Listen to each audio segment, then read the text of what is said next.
Channagiri police ಠಾಣೆಯ ಮೇಲೆ ದಾಳಿ ನಡೆದಿದೆ. ಕಸ್ಟಡಿಯಲ್ಲಿದ್ದಂಥ ಆರೋಪಿ ಸಾವನ್ನಪ್ಪಿದ ಪ್ರಕರಣ ಭಾರಿ ಅನಾಹುತಕ್ಕೆ ಕಾರಣ ಆಗಿದೆ. ಮೃತನ ಸಂಬಂಧಿಕರು ಸೇರಿ ನೂರಾರು ಉದ್ರಿಕ್ತರು ಪೊಲೀಸ್ ಠಾಣೆಯ ಮೇಲೆ ಕಲ್ಲು ತೂರಾಟ ನಡೆಸಿ ದಾಂಧಲೆ ಮಾಡಿದ್ದಾರೆ. ಠಾಣೆಯೊಳಗೆ ನುಗ್ಗಿ ಪೊಲೀಸರಿಗೆ ಧಮಕಿ ಹಾಕಿದ್ದಾರೆ. 11 ಮಂದಿ ಪೊಲೀಸ್ ಸಿಬ್ಬಂದಿ ದಾಳಿಯ ಸಂದರ್ಭದಲ್ಲಿ ಗಾಯಗೊಂಡಿದ್ದಾರೆ.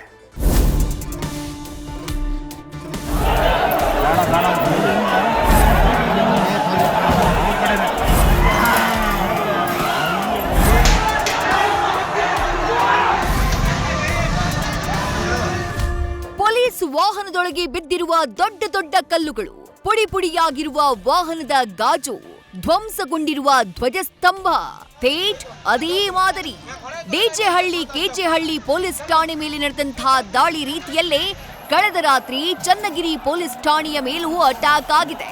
ಇದಕ್ಕೆಲ್ಲ ಕಾರಣ ಚನ್ನಗಿರಿ ಪೊಲೀಸರ ವಶದಲ್ಲಿರುವಂತಹ ವ್ಯಕ್ತಿಯ ಸಾವು.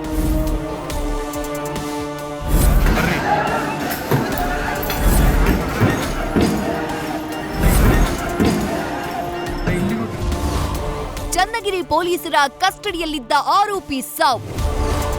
ಠಾಣೆಗೆ ನುಗ್ಗಿ ಧ್ವಂಸಗೊಳಿಸಿದ ಆರೋಪಿ ಕಡಿಯವರು. ಜೂಟಾಟ ಪ್ರಕರಣದಲ್ಲಿ ಚನ್ನಗಿರಿ ಪೊಲೀಸರು ಆದಿಲ್ ಎಂಬ ವ್ಯಕ್ತಿಯನ್ನ ವಿಚಾರಣೆಗಾಗಿ ಠಾಣೆಗೆ ಕರ್ಕೊಂಡು ಬಂದಿದ್ರು.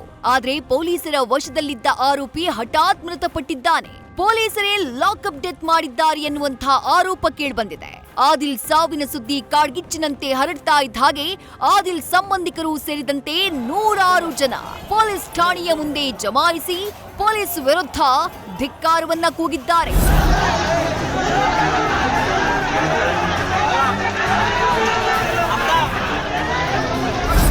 ಪೊಲೀಸ್ ಠಾಣೆಯ ಮುಂದೆ ಜಮಾಯಿಸಿದ್ದ ಉದ್ರಿಕ್ತರನ್ನ ನಿಯಂತ್ರಿಸೋಕೆ ಪೊಲೀಸರು ಹರಸಾಹಸ ಪಟ್ರು. ಈ ವೇಳೆ ಸಂಬಂಧಿಕರು ಹಾಗೆ ಪೊಲೀಸರ ನಡುವೆ ಮಾತಿನ ಚಕಮಕಿಯಾಗಿದೆ. ಪರಿಸ್ಥಿತಿಯನ್ನ ಹತೋಟಿಗೆ ತರೋಕೆ ಲಾಠಿ ಚಾರ್ಜ್ ಮಾಡಲಾಯಿತು. ಇದರಿಂದ ಮತ್ತಷ್ಟು ರೊಚ್ಚಿಗಿದ್ದ ಆದಿಲ್ ಸಂಬಂಧಿಕರು ರಾತ್ರೋರಾತ್ರಿ ಠಾಣೆ ಮುಂದೆ ಜಮಾಯಿಸಿ ಪೊಲೀಸರ ಮೇಲೆಯೇ ಕಲ್ಲು ತೂರಾಟವನ್ನ ಮಾಡಿದ್ದಾರೆ. ಪೊಲೀಸ್ ವಾಹನಗಳ ಮೇಲೂ ಕಲ್ಲೆಸೆದಿದ್ದಾರೆ. ಅಷ್ಟೇ ಅಲ್ಲ, ಠಾಣೆಯ ಒಳಗೂ ನುಗ್ಗಿ ಪೊಲೀಸರಿಗೆ ಧಮಕಿ ಹಾಕಿದ್ದಾರೆ.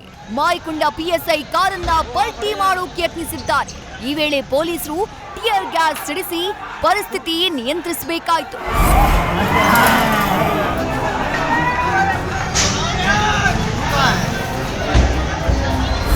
ಕಳೆದ ರಾತ್ರಿ ಚನ್ನಗಿರಿ ಠಾಣೆ ಮೇಲೆ ನಡೆದಂತಹ ದಾಳಿಯಲ್ಲಿ 11 ಮಂದಿ ಪೊಲೀಸ್ ಸಿಬ್ಬಂದಿಗೆ ಗಾಯಗಳಾಗಿವೆ. ಹಾನಿಗೊಳಗಾಗಿದ್ದಂತಹ ವಾಹನಗಳು ಕಳೆದ ರಾತ್ರಿ ನಡೆದಂತಹ ಘಟನೆಗೆ ಸಾಕ್ಷಿಯಾಗಿ ನಿಂತಿವೆ. ಪೊಲೀಸ್ ಠಾಣೆ ಮೇಲೆ ನಡೆದಂತಹ ದಾಳಿಗೆ ಸಂಬಂಧಪಟ್ಟ ಹಾಗೆ 100ಕ್ಕೂ ಅಧಿಕ ಮಂದಿಯ ವಿರುದ್ಧ ಪೊಲೀಸರು ಎಫ್ಐಆರ್ ದಾಖಲಿಸಿಕೊಂಡು ಕಿಡಿಗೇಡಿಗಳ ಪತ್ತೆಗೆ ಮುಂದಾಗಿದ್ದಾರೆ. ಠಾಣೆಗೆ ಆಗಿರುವಂತಹ ಸುಮಾರು 700ರಿಂದ 800ಕ್ಕೂ ಹೆಚ್ಚು ಉದ್ರಿಕ್ತರ ಗುಂಪು ಪೊಲೀಸ್ ಠಾಣೆಯ ವ್ಯಾಪ್ತಿಯಲ್ಲಿದ್ದಂತಹ ಪೊಲೀಸ್ ಇಲಾಖೆಗೆ ಸೇರಿದ ವಾಹನಗಳ ಮೇಲೆ ಕಲ್ತೂರಾಟ ಮಾಡಿರೋ ಪರಿಣಾಮವಾಗಿ ಗಾಜಿನ ಪೊಲೀಸ್ನ ಇಲಾಖೆಯ ವಾಹನಗಳ ಸಂಪೂರ್ಣ ಗಾಜು ಒಡೆದೋಗಿರುವಂಥದ್ದು, ಹಾಗೆ ಅದು ಸಾಕಷ್ಟು ಹಾನಿ ಆಗಿರುವಂಥದ್ದು. ಅದೇ ರೀತಿ ಅದರ ಫ್ರಂಟ್ ಗ್ಲಾಸ್ಗಳನ್ನು ತಾವು ಗಮನಿಸ್ಬೋದು. ಆ ಫ್ರಂಟ್ ಗ್ಲಾಸಲ್ಲಿ ಅಲ್ಲಿ ಒಡೆದೋಗಿರುವಂಥದ್ದು ಗಮನಿಸಿದ್ರೆ ಕಂಪ್ಲೀಟ್ ಈ ಒಂದು ನಿಮಗೆ ಒಂದು ಚಿತ್ರಣ ಕಣ್ಮುಂದೆ ಬರುವಂಥದ್ದೇ. ಒಂದು ಉದ್ರಿಕ್ತರ ಗುಂಪು ಮನಸೋ ಇಚ್ಛೆ ಪೊಲೀಸ್ ಠಾಣೆಯ ಮೇಲೆ ಹಾಗೆ ಪೊಲೀಸ್ ಸಿಬ್ಬಂದಿಗಳ ಮೇಲೆ ಕಲ್ತೂರಾಟ ಮಾಡಿದೆ. ಇದ್ರ ಪರಿಣಾಮವಾಗಿ ಇಲಾಖೆಗೆ ಸೇರಿದ 6ಕ್ಕೂ ಹೆಚ್ಚು ವಾಹನಗಳು ಹಾನಿಗೀಡಾಗಿರುವಂಥದ್ದು, ಹಾಗೆ ಖಾಸಗಿ ವ್ಯಕ್ತಿಗೆ ಸೇರಿದಂತಹ ಒಂದು ವಾಹನ ಹಾಳಾಗಿರೋದು.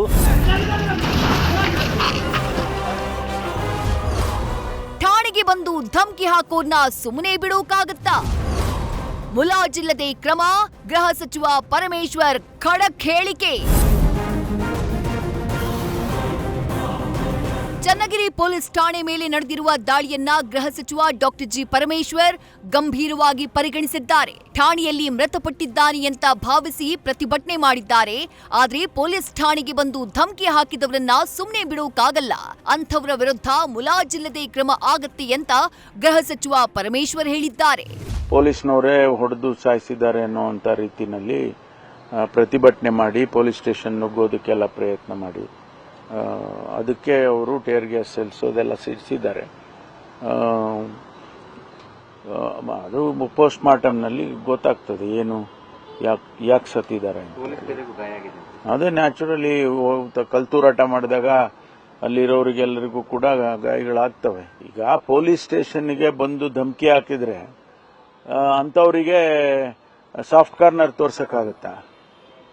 ಪೊಲೀಸ್ ಸ್ಟೇಷನ್ಗೆ ಬಂದು ಪೊಲೀಸ್ನವ್ರು ತಲೆ ಕತ್ತರಿಸ್ತೀವಿ ಅಂತ ಹೇಳೋರಿಗೆ ಬಿಡಕ್ಕಾಗತ್ತೆ ಹೇಳಿ ನೀವೇ. ಅದರಿಂದ ಪೊಲೀಸು ಕ್ರಮ ತಗೊಳ್ತದೆ. ಅಂಥವ್ರ ಮೇಲೆ ಕಾನೂನಲ್ಲಿ ಏನು ಅವಕಾಶ ಇದೆಯೋ ಅದನ್ನೆಲ್ಲ ಮಾಡ್ತಾರೆ. ಒಟ್ಟಾರೆ ಪೊಲೀಸ್ ಠಾಣೆ ಮೇಲೆ ಕಲ್ಲು ತೂರಾಟ ಪ್ರಕರಣದಿಂದ ಚನ್ನಗಿರಿ ಪಟ್ಟಣ ಬೂದಿ ಮುಚ್ಚಿದ ಕೆಂಡುವಾಗಿದೆ. ಇನ್ನು ಆದಿಲ್ ಕುಟುಂಬಸ್ಥರ ಆಕ್ರಂದನ ಮುಗಿಲು ಮುಟ್ಟಿದ್ದು ಬಿಗಿ ಭದ್ರತೆಯ ನಡುವೆಯೇ ಕೈಮರ ಬಳಿಯ ಕಬರ್ಸ್ಥಾನದಲ್ಲಿ ಆದಿಲ್ನ ಅಂತ್ಯ ಸಂಸ್ಕಾರವನ್ನ ಮಾಡಲಾಯಿತು. ಸದ್ಯ ಮುಂಜಾಗ್ರತಾ ಕ್ರಮವಾಗಿ ಚನ್ನಗಿರಿ ಪಟ್ಟಣದಾದ್ಯಂತ ಬಿಗಿ ಬಂದೋಬಸ್ತ್ ನಿಯೋಜನೆ ಮಾಡಲಾಗಿದೆ.